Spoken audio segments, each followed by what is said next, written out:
Hello বন্ধুরা, good morning. কেমন আছো তোমরা সবাই? আশা করি সবাই খুব ভালো আছো। আমরাও কিন্তু ভালোই আছি। আর এই যে দেখো, এই টবটার মধ্যে এটা কি গাছ বলো তো?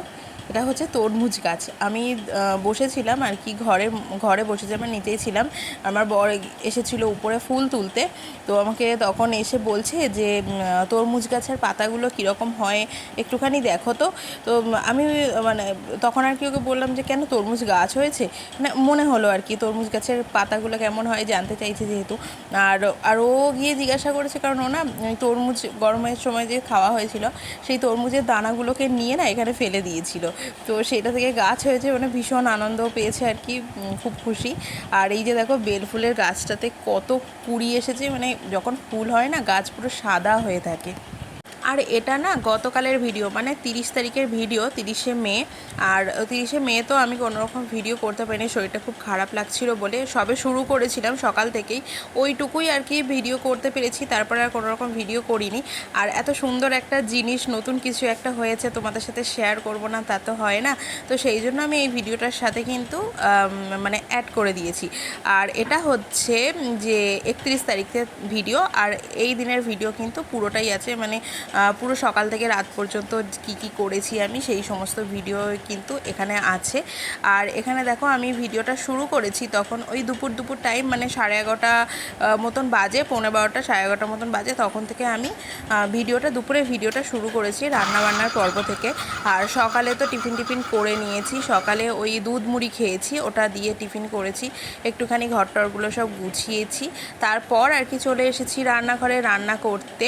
আর আজকে রান্না করব হচ্ছে ডিম কষা, মানে কষা না, একটু গ্রেভি রেখে আলু দিয়ে ডিমের ওই রসা মতন করব।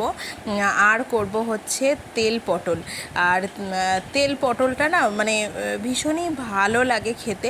আর এটা আমি গতকালকে করেছিলাম, মানে 30 তারিখেই করেছিলাম এই রান্নাটা। আর আমার বরের এত পছন্দ হয়েছে, ও আমাকে আবার বলছে আজকেও বানাও। আর গতকালকে না মানে করেছিলাম তেল পটল করেছিলাম, আর পটলের খোসা বাটা করেছিলাম। আর এই দুটো পটল আমি আজকে কেটে নিচ্ছি। আর যেহেতু কালকে আর কি খোসা বাটা করেছিলাম, তো সেই জন্য খোসা আমার একটু বেশি করে লাগতো।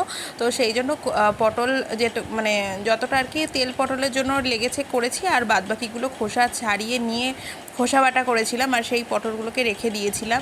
তো দেখলাম যে আর দুটো মতন দিলে পরে ভালো হবে, মানে সকাল আর রাতের জন্য ভালো মতনই হয়ে যাবে। তো সেই জন্য আর কি দুটো কেটে নিলাম তেল পটলের জন্য। আর এখানে দেখো, পটলের দুটো মুখগুলো আমি একটু ছিঁড়ে দিচ্ছি, যাতে করে নুন হলুদটা আর কি ভালোভাবেই ঢোকে। আর আজকে যে পটল দুটো কেটেছি না, মানে একটু করে খোসা রেখে দিয়েছি, আর কালকের পটলগুলোতে না খোসা একদমই রাখিনি, কারণ এই খোসা বাটা করেছিলাম। আর পটলের খোসা বাটা না কী যে অমৃত লাগে খেতে, মানে কালকে করেছি তো গরম ভাতের সাথে, আর তার মধ্যে না আরও দিয়ে দিয়েছিলাম 2-3টে চিংড়ি মাছ। যা লেগেছিল না খেতে, তোমাদের সাথে এই রেসিপিটা একদিন শেয়ার করব, অবশ্যই কিন্তু ট্রাই করে দেখো, মানে হাফ ভাত ওই দিয়েই খাওয়া হয়ে যাবে। আর এখানে দেখো, আমি একটু আলুগুলোকে ছুলে নিচ্ছি ওই ডিমের জন্য। আর আলুগুলো না একটু ওই মাংসের আলুর মতন যেরকম আর কি দেয়, ওই রকমভাবেই কিন্তু আলুগুলোকে দুভাগ করে কেটে নিচ্ছি। আর তোমরা বলো তো, কে কে আমার মতন এরকম বাটাবাটি, তারপর ভর্তা, এই জাতীয় জিনিসগুলো খেতে ভালোবাসো? আর চলো, তোমাদের সাথে তেল পটলের রেসিপিটা আমি শেয়ার করছি। আর এই রান্নাটা না ভীষণ সোজা, খুবই সুন্দর খেতে হয়, আর তাড়াতাড়ি হয়েও যায়, মানে ভীষণই তাড়াতাড়ি হয়ে যায়, শুধু মশলাগুলো রেডি থাকলেই ব্যাস। আর এখানে দেখো, আমি তেলটাকে একটু গরম করে নিয়ে পটলগুলোকে লাল করে আর কি ভেজে নেবো, বেশ লাল করে ভাজবো। আর এই পটলগুলোতে না একটুখানি খোসা রেখে তবেই কিন্তু ভাজবে, তাহলে না পটলগুলো চুপসেও যাবে না ভাজার পরে, আর খেতেও কিন্তু খুব ভালো লাগবে। আর এই যে দেখো, এইরকমভাবেই কিন্তু লাল করে ভেজে নিয়েছে। আমি শুধু নুন দিয়ে ভেজেছি, কারণ যদি হলুদ দিতাম না তেলটা পুড়ে যেত। একই দেখো, পটল ভাজলে না কেমন একটা তেল একটু কালো হয়ে যায়। আর আমি সর্ষের তেলে করেছি তো তেলটা কিন্তু মানে পোড়েনি, কিন্তু একটু কালো হয়ে গেছে। আর তারপর দেখো, আমি এখানে মশলার মধ্যে দিয়েছি পেঁয়াজ বাটা, টমেটো বাটা, কোনো ফোড়ন কিন্তু আমি ব্যবহার করিনি, আমি খুব একটা ফোড়নের রান্না আমার ভালো লাগে না। তো তারপর আমি এখানে দিয়ে দিচ্ছি অল্প করে হাফ চামচ মতন আদা বাটা, আর অল্প একটু সামান্য জন্য একটুখানি ওই 2-3টে রসুন বাটলে যতটুকু হয় ওইটুকু পরিমাণে রসুন বাটা। তারপর সমস্ত মশলাগুলো দিয়েছি, গুঁড়ো মশলা, ধনের গুঁড়ো, জিরের গুঁড়ো, তারপরে লাল লঙ্কার গুঁড়ো, কাশ্মীরি লঙ্কার গুঁড়ো, নুন, মিষ্টি সব কিছু দিয়ে ভালোভাবে কষে নিয়েছি তেল ছাড়া পর্যন্ত। তো তারপর ভাজা পটলগুলোকে দিয়ে নাড়াচাড়া করে নিয়েছি বেশ খানিকক্ষণ ধরে। আর তারপর দিয়ে দেবো এখানে আমি একটু জল, একটু গ্রেভির জন্য। আর এটা না গ্রেভিটা অল্প হয়, আর আমার বর্তমানে শুকনো একদম খেতে পারে না, একটু ঝোল ঝোল লাগে ওর। তো সেই জন্য আমি একটুখানি ঝোল আর কি রাখবো, তোমাদের যতটুকু প্রয়োজন রাখবে। আর এটা কিন্তু শুকনো শুকনোই খেতে বেশি ভালো লাগে, তবুও আমার কিছু করার নেই, একটু ঝোল আর কি রাখতে হয়েছে, তাতেও কিন্তু খেতে অপূর্ব হয়েছে। আর তোমরা না আমাকে অনেকে জিজ্ঞাসা করেছো যে আমি এই নেলসগুলো কোথা থেকে করেছি, মানে কার কাছ থেকে করেছি। তো সেটা আমি তোমাদেরকে এই ভিডিওতে আর বলছি না, আমি পরের একটা ভিডিওতে তোমাদের সাথে শেয়ার করে দেবো। মানে আমি যে নেলস করেছি সেই ভিডিওটাও আছে, তো সেই ভিডিওটা কিন্তু আমি তোমাদের সাথে শেয়ার করব। তো সেখানেই কিন্তু আমি যার থেকে নেলস করেছি তার সমস্ত ডিটেলস আমি তোমাদের সাথে শেয়ার করে দেব। আর ওনা খুব সুন্দর নেলস করে, তোমরা মানে যদি চাও কেউ করতে তাহলে কিন্তু অবশ্যই মানে চোখ বন্ধ করে ট্রাস্ট করতে পারো তাদেরকে, মানে ওকে আর কি। তো খুব সুন্দর কিন্তু নেলস করে ও। আর তারপরে দেখো আমি পটলের মধ্যে একটুখানি গরম মশলা গুঁড়ো দিয়েছি, মানে এবার নামিয়ে দেবো আর কি। ঝোলটা অনেকটাই শুকিয়ে এসেছে, তো এই পর্যায়ে আমি একটুখানি গরম মশলা গুঁড়ো দিয়ে দিলাম। আর টেস্ট অনুযায়ী আমার লাগতো যেহেতু নুন মিষ্টি একটুখানি দিয়ে আমি নামিয়ে দিলাম এটাকে। আর এটা না গরম ভাতের সাথে মানে অসাধারণ লাগে খেতে, তোমরা কিন্তু অবশ্যই ট্রাই করো এই রেসিপিটা। আর এখন না আমি একটু টিফিন বক্সগুলোকে আর কয়েকটা বাসন আছে সেগুলোকে একটু আর কি মেজে নিচ্ছি। আর আজকে না সকালে আমি একটু লোটে মাছ রেখেছিলাম, মানে পাড়ায় এসেছিল, অনেক দিন লোটে মাছ খাওয়া হয় না, তো সেই জন্য একটু লোটে মাছ রেখেছিলাম। তো সেটাকে আর কি ধুয়ে বেছে কাটা আছে, তো এবার ওগুলোকে আর কি ডিপে ঢুকিয়ে দেব।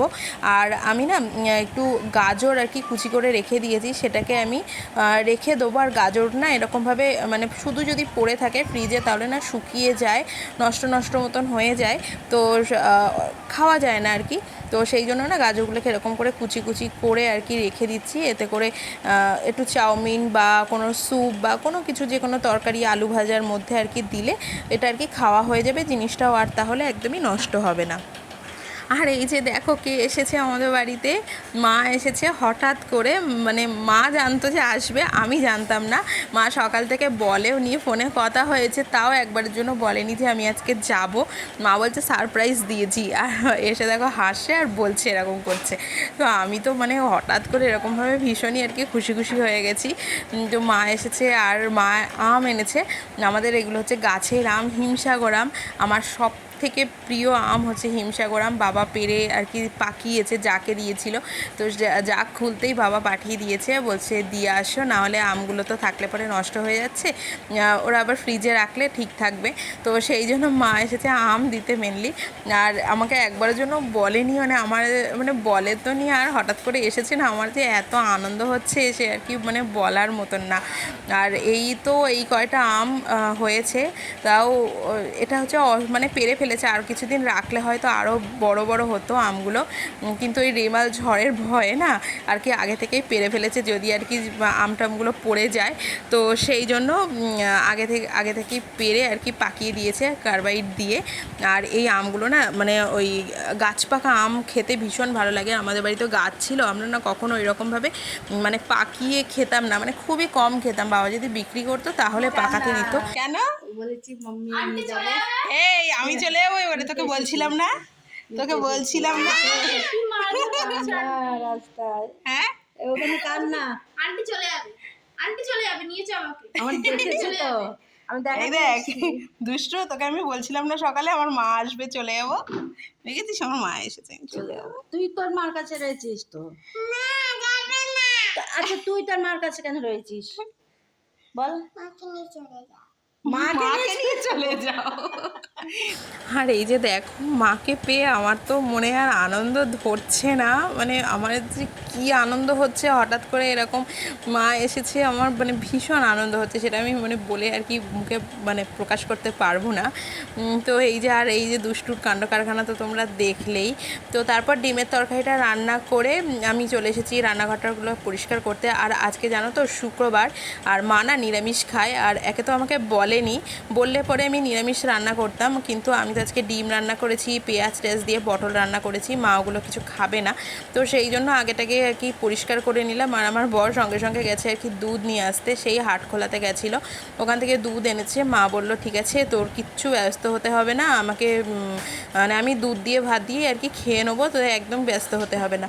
মাকে তো বললাম একটু মুগ ডাল আর একটু বেগুন ভেজে দিচ্ছি, খাবে? তো মা বলছে না আমি বেগুন খাবো না, বেগুনে খুব অ্যালার্জি হচ্ছে আজকাল, তো সেই জন্য আর বেগুনও আর করা হলো না। কিন্তু মা বলছে আমাকে কিচ্ছু করতে হবে না, আমাকে শুধু শুধু একটু দুধ, মানে দুধ যখন জাল দিচ্ছিস দুধ দিয়ে ভাত দিয়ে দে, আমি ওটা দিয়েই খেয়ে নেবো।